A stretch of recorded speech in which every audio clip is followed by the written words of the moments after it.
CNN, this is Mission Control Houston. Please call station for voice check. Station, this is CNN. How do you hear me? CNN, this is station. We've got you loud and clear, John. Hey guys, just wanted to ask you right off the bat, how are things going up there now that you've got the six of you all together? Makes things a little bit easier? Well, it makes it easier to get a lot more done. That's for one thing, and it's awful nice to have the company. We have been training together, actually all six of us, for quite a while for the last several years, and it's good to have a full team again. We've been for about 3 months with just half strength on board space station, so things are humming along pretty well now. Neither of you guys can answer these questions. So much has been made of the fact that with six of you up there now, all the time, hopefully, that it'll be a lot easier to get science done, a lot easier to hopefully come up with some groundbreaking science. That really is the thrust of the space station right now, and isn't that clear that down the road, you're going to be hoping that these are the kinds of things that come out of space station? The purposes of space station are many, and what you're talking about is the utilization of space station, and I like to break it down into two categories. One is scientific research, which you are well aware of, and most people are. There's a second category that I like to call engineering research. And this is working out details of engineering that maybe we don't quite know everything there is about building a piece of equipment. And one example of that is our regenerative life support system, which I fondly call the coffee machine, where we take our urine that comes in from our toilet and run it through a machine that goes makes grinding noises, and then out comes a bag of coffee on the other side. And so it turns yesterday's coffee into today's coffee. And this is an amazing piece of equipment. And we're in the process of figuring out how to make this robust and function in a way that when we go to Mars or when we go elsewhere beyond low Earth orbit, we can count on having a regenerative life support system that works. And that's an example of engineering research. And we spend a lot of our time doing engineering research on the systems and the details of space station, as well as the scientific research. You just mentioned going to Mars, and I was out in Houston right before the holidays and spoke with one of your colleagues and a couple of medical doctors out there. I know one of the big issues now that they are saying is maybe the single biggest issue they have to resolve before going to Mars is this eye issue that's come up with a little bit of deterioration and then the change in the actual shape of the eye. You guys know it as well better than I do. First off, how are your eyes? And second of all, you are up there doing some studies right now on that, correct? Yeah, you bet. I think it's potentially a threat. The thing that we're doing right now is we're actually quantitatively measuring a lot of the parameters. We're able to, with ultrasound, image the back of the eye, image the optic nerve, and we, in fact, did that for all of ourselves over the last week or two. We can also, through tonometry, measure the actual pressure in the eye, and that's a key thing. And then we can also, with a panoptic sensor, get very, very detailed, high-resolution imagery of the retina of the eye. And the kinds of problems that have happened in a fairly small subsection of the people that have flown here before seem to be isolated. Some people have it, many people don't have any at all. I think we came through and our eyes look very good. But I think the data that we get right now will be really important to help the scientists on the ground try to figure out exactly what's going on and how to mitigate it. I have to ask you about, one of the primary reasons we were doing this was in advance of the launch of SpaceX, which is going to be an incredible feat for a commercial company. Now, of course, it's delayed, and my understanding is it could be a lengthy delay. That's got to be a bit disappointing to you guys. I know you did a lot of practicing on grappling SpaceX, the Dragon, and when it gets there. It has to be a bit disappointing, though, but obviously you want to make sure they get it right. Now, I suppose on a personal level, it's maybe just a little bit disappointing. We've got a great consolation prize in the fact that we get to live and work here on board space station. So there's an awful lot of good, and if there's a little disappointment like that, it's pretty small. Space flight is tough. It's really, really hard, and to to think that anybody can just roll into this and very quickly field a system that's going to be able to be ready to go on the first day planned and be absolutely reliable is a little bit unrealistic. And this is the nature of spaceflight. You basically are going to have to design and test and probably redesign, and that's how Space Station was built. That's how all the spacecraft that have been here and have been in other places have been built. And it's always going to be tough, but I think it's going to be absolutely worthwhile despite the difficulties. I was going to say that exactly what you just said is that it just proves how difficult space flight is, particularly not just getting up and flying around, but when you've got to go someplace and rendezvous and then grapple. That's a whole new ball game.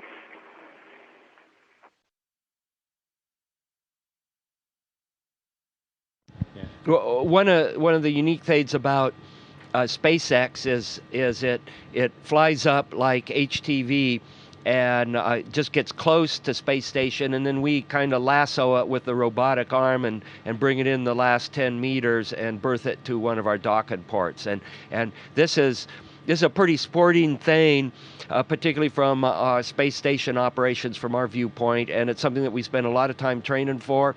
Just like spacewalks, we spend a lot of time training for.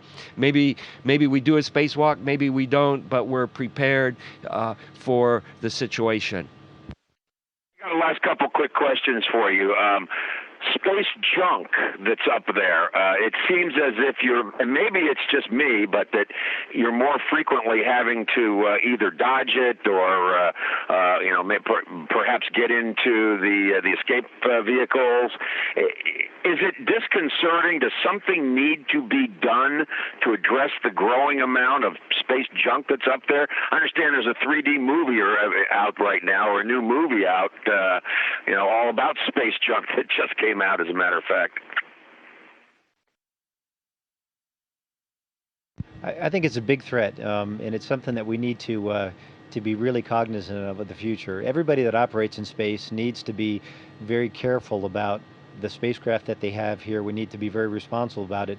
The amount of conjunctions that we're seeing right now and the debris avoidance maneuvers that we end up commanding on space station to avoid things is probably partly a reflection on the increase in the amount of debris that's out there, but it's probably also a little bit of a reflection in our ability, or an increase in our ability to actually see it. But still, there's an awful lot of material that's up here that falls below the threshold of what radars can actually detect. So to a certain degree, you're operating kind of in the field of big sky, small airplane mode, if you were to use an aviator's parlance.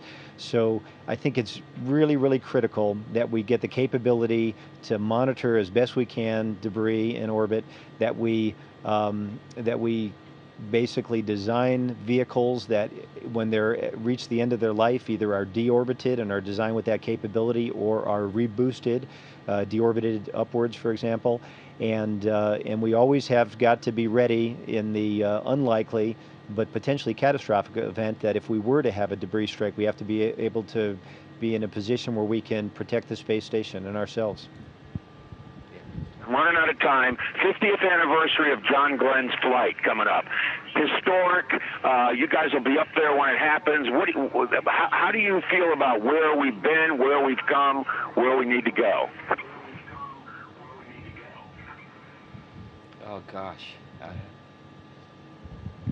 I think we've been a long way since John Glenn orbited the Earth, and you think about his space flight was such a short flight in a capsule that he couldn't even unstrap from, and you look at what we're doing now, and it's just amazing in terms of the orbital operations that are going on now with Space Station and the numbers of people that are flying in space.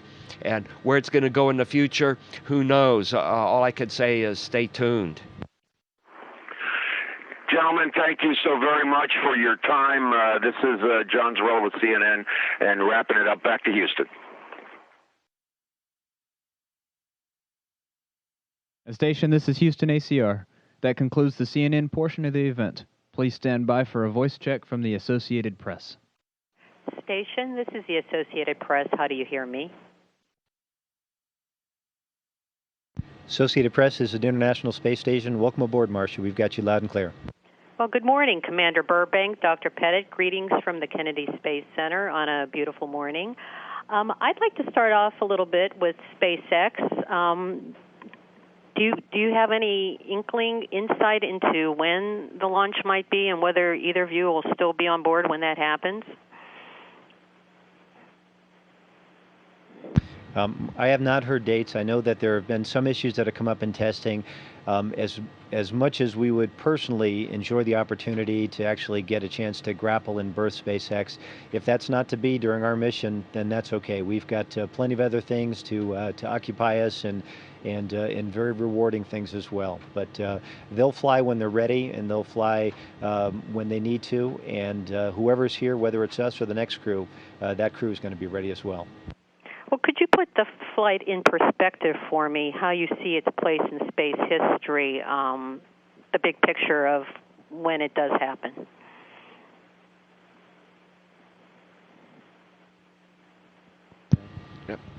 It's always been governments, it's always been nations that have launched payloads into space.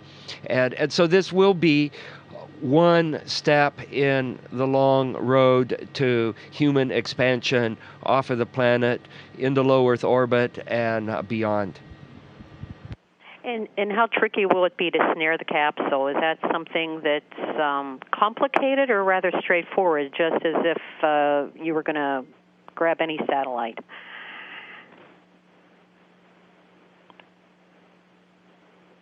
I think at first order, it's a fairly straightforward operation. It's something that we can train pretty well. We can simulate very well, and in fact, we now have the capability on board Space Station using a couple different computers that we can actually replicate the simulators that we use on the ground, and actually right up until the day of a grapple, a track and capture, we'd call it. We can actually practice that and go through at least the piloting skills of how that works. As far as the crew coordination between the people that are going to be prime flying the arm and the person that's going to help them, that's something that we also get an awful lot of time practicing leading up to it. That's not to say that any vehicle that comes up here, there's a lot of challenges both on the design side, on the ground control side, as well as on board. So it is a challenging kind of an operation from an overall global choreography standpoint, but it's something that's absolutely doable, and it'll be great to see when we finally do it. And the other beautiful thing about SpaceX is the ability to return cargo from Space Station. So with the loss of Space Shuttle, we haven't been able to do that, and we've got lots of samples that that are the result of the scientific research that we really need to get back to planet Earth. And having the ability to return a vehicle like SpaceX is going to be key down the road. Tell me, Commander Burbank, are you feeling the absence of the space shuttles in terms of cargo up mass, back and down? I'm just wondering if you notice any kind of extra collection on board of stuff that should be going down, or garbage, or even just the coming and going of a regular ship like that.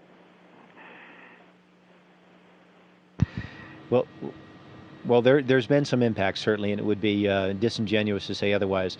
The shuttle did all the heavy lifting, both literally and figuratively, for Space Station, and it was the unique capability we needed to bring up big, heavy modules, to assemble them using the shuttle's robotic arm in conjunction with the station robotic arm, to support EVAs that are based off the shuttle and even off the station. It's not just the up mass, down mass that we lost with the shuttle, but speaking to that specific question, it has been a little bit more challenging, and it's been made more so by the loss of Progress 44P this past summer.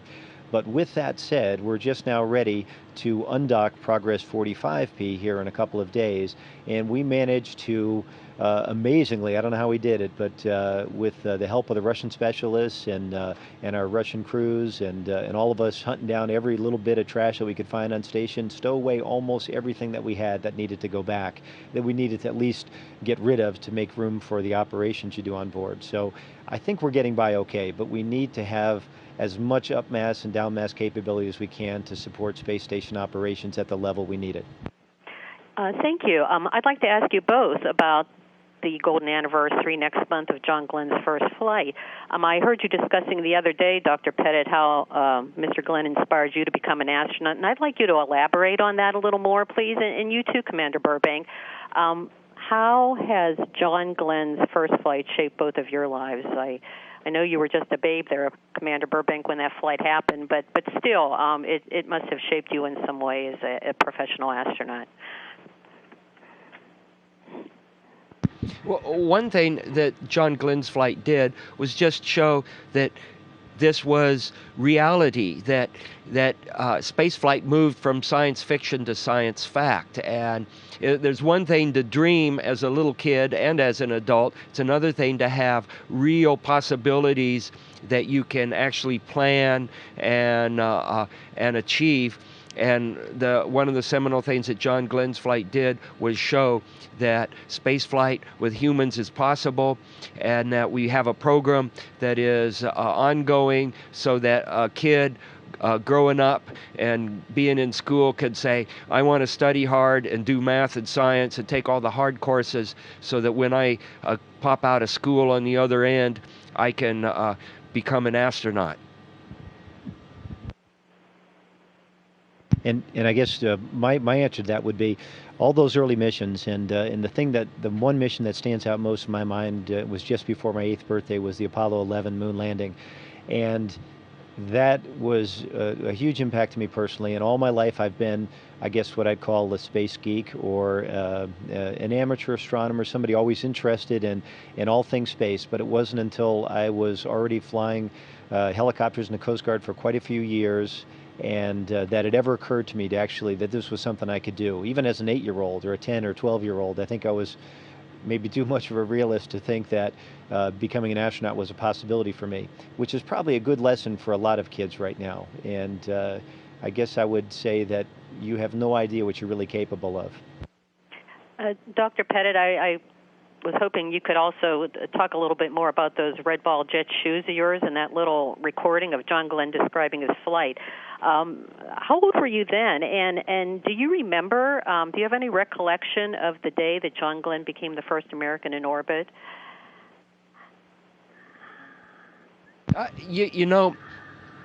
I probably remember the little record in the red ball jets more than John Glenn's actual launch. And I can't really remember how old I was. I could look at the dates and do the math. But what really burned an image in my mind were the pictures that would show up in Life magazine. And this gets back to the importance of sharing the experience with everyone and talking to people like you, Marcia, that take interviews from people like us and then go out and share them with the rest of the world. Because if it isn't for those kinds of outlets, there'd be a whole host of kids that wouldn't even know what's going on in the space program. And one more question along this line, if I might. I'm assuming you've both met John Glenn. Have you both met him sometime in the past? Absolutely. Yeah? Okay, thank you. Dr. Pettit, you had another interesting comment the other day when you said that you would be willing to immigrate to space, and I've been covering this for a long time and never heard anyone go so far off that limb before. And what is it about space that would prompt you to want to stay there forever, assuming you had your family with you, and to never come back to Earth? Well, I came to this conclusion during Expedition 6 back in 2002, 2003, and I talked about it then. I think I even wrote an essay about it, which then were called journals, but now we call them blogs. And it just, there's something that sings in my heart when I'm in space, and it's got to be the same kind of feeling that people had in the 15th and 16th and 17th centuries when they decided to immigrate to the New World, and they knew they were going to load up their families and get on a ship and go off and never see the continental Europe again, and they were okay with that. I'm not sure about the families that were dragged along, but they may not have had a choice back then. And that's how I feel inside, is if we had the technology so that you knew you could immigrate into space and continue to live a normal life, I would pack up everything I have on Earth, including my family, and move away and never come back. Well, do you think that's going to happen in your lifetime, if not you, another astronaut and their family? I mean, is this how far into the future do you see that? And when you were that boy wanting those red ball jet shoes, did you think that 50 years, 40 years hence, which would be today, that there would be people living in space, not just on a station, but actually really, truly being there forever? I think when I was a little kid, those kind of philosophical arguments were way above me, and I was probably more concerned about whether the little red sticker on the side of my red ball jets would fall off like they did on the previous pair. But in terms of where will we be in another 50 years, my crystal ball doesn't see that far. I do think that these kinds of concepts of the future are built by people starting off saying, we want to make that happen. And so if we want to be able to basically colonize places outside of Earth, it's something that we as human beings, we as Americans need to say, we want to make that happen, and then we just roll up our sleeves and we do it. And it'll take 20, 25, 30 years of hard work to do it, but we've got to have a plan, we've got to be motivated, and we just have to start in and work on it, and that's how we'll make this future. Well, I'd like to say thank you to both, and good luck and Godspeed on your journeys. Thanks very much, Marcia. You take care. The station, this is Houston ACR. That concludes the event. Thank you. And thank you, CNN and Associated Press. Station, we're now resuming operational audio communications.